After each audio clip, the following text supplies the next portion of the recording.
watched a video recently by Dave on the CanyonChasers YouTube channel. Now, CanyonChasers is one of my favorite motorcycle training channels on the web. If you're not a subscriber of CanyonChasers, you need to be. Dave puts out good stuff on that channel. The title of the video was, "Your riding instructor was probably wrong. Stop running wide in corners." Go watch that video if you haven't seen it. It's an awesome video, and I agree with 99.8% of what Dave said in that video. But there's one important thing that I think CanyonChasers video misses on, and I hope no one takes this as a slam on Dave or CanyonChasers. That's not the intent of the video. This video is merely a means of opening a conversation on the subject. The CanyonChasers video was on the topic of trail braking, and specifically how it's a better method of moving through corners on a motorcycle as opposed to that slow look, press and roll technique taught in many new rider classes. And in my personal riding, I've made that transition to trail braking nearly 100% of the time. Several years ago is when I transitioned. Now, I've made several videos on trail braking, and it's what I use on the street the vast majority of the time, especially on corners that are tight and technical, like mentioned in the CanyonChasers video. I might use slow look, press and roll in open curves or easy corners where things tighten up a bit, but 98% of the time on the street, I'm using trail braking. So CanyonChasers and I are 100% on the same page on this subject of trail braking, that it being the preferred method for an experienced rider and should be a tool that all riders on the street begin to develop. My problem comes with the description of slow look, press and roll that Dave used in the video. At the 7:14 mark in the video, it said, at its core, the entire concept of accelerating through the entire corner is a giant miscommunication. Now, I heard that same emphasis in many other places in the video about accelerating all the way through the corner.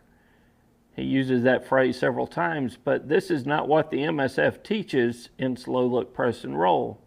While individual rider coaches may teach to always accelerate through the entire corner on every corner, that's not what the MSF curriculum teaches.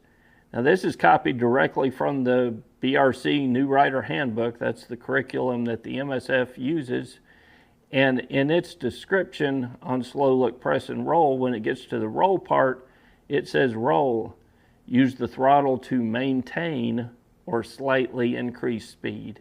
Avoid quick or sudden throttle roll on or roll off that would affect the smoothness, as this influences suspension and tire grip. That word maintain is often forgotten by rider coaches, and it's ignored by many trail braking advocates.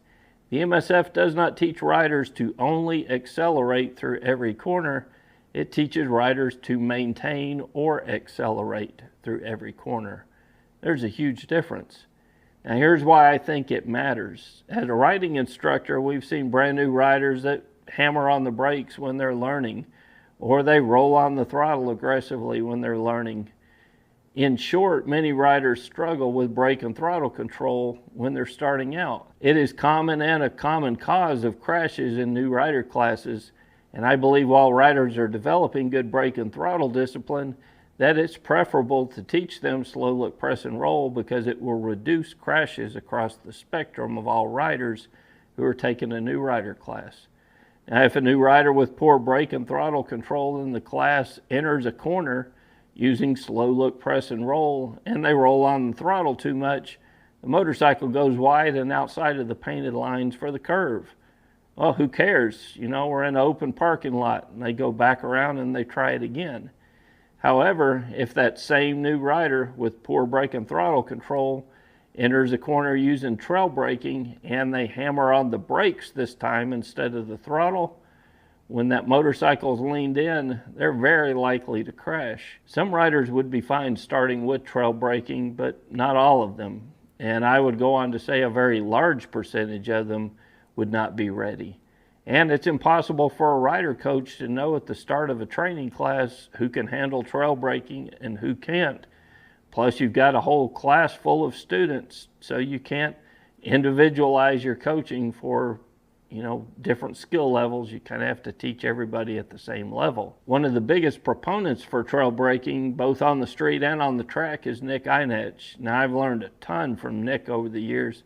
He's one of the top instructors in the entire country. Nick's the lead instructor for the Yamaha Champions Riding School. And I've seen Nick speak a couple of times at the International Motorcycle Show over in Dallas. Now, Nick is 100% trail breaking all the time and believes it should be taught to all new riders in the new rider class. So basically, Nick believes eliminate slow look, press, and roll and teach only trail breaking. I got a chance to talk to Nick after his presentation one year at the motorcycle show in Dallas, and I asked him about teaching this to brand new riders. And Nick stated that he teaches trail breaking all the time to brand new riders in the Yamaha Champions Riding School, and they do fine picking up the technique, and he doesn't believe why it would be any difference on an MSF range. Well, there's a difference between the students at the Yamaha Champion Riding School and the riders who come to take an MSF class. The difference is partly in the cost. An MSF class will cost roughly $150, and it draws a mix of riders who are there only to get their license and some who are inspired to learn and to learn to ride well. The Yamaha Champion School, on the other hand, is anywhere from $500 to $2,000 and up for a training class.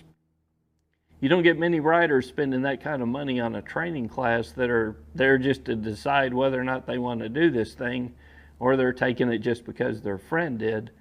They're there on the most part because they want to learn, and they're willing to put their money down on the table to learn from some of the top instructors in the country.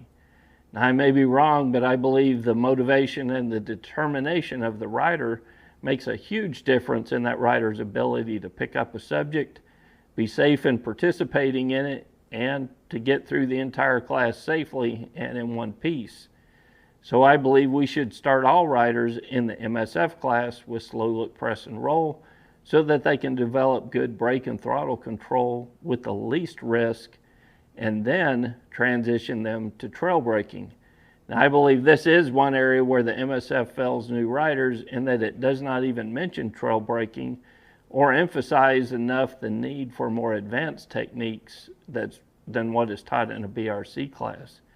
The MSF does offer more classes, but to my knowledge, they never touch on the subject of trail braking or have incorporated it into any of their curriculum, and I think this is a mistake. It's hard to get a rider to take a training class to begin with.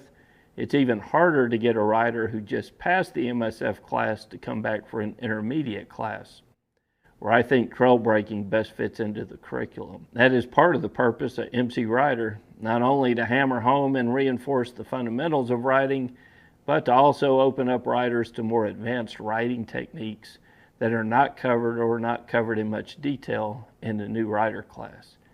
So hats off to Dave at CanyonChasers, man, on a fantastic video.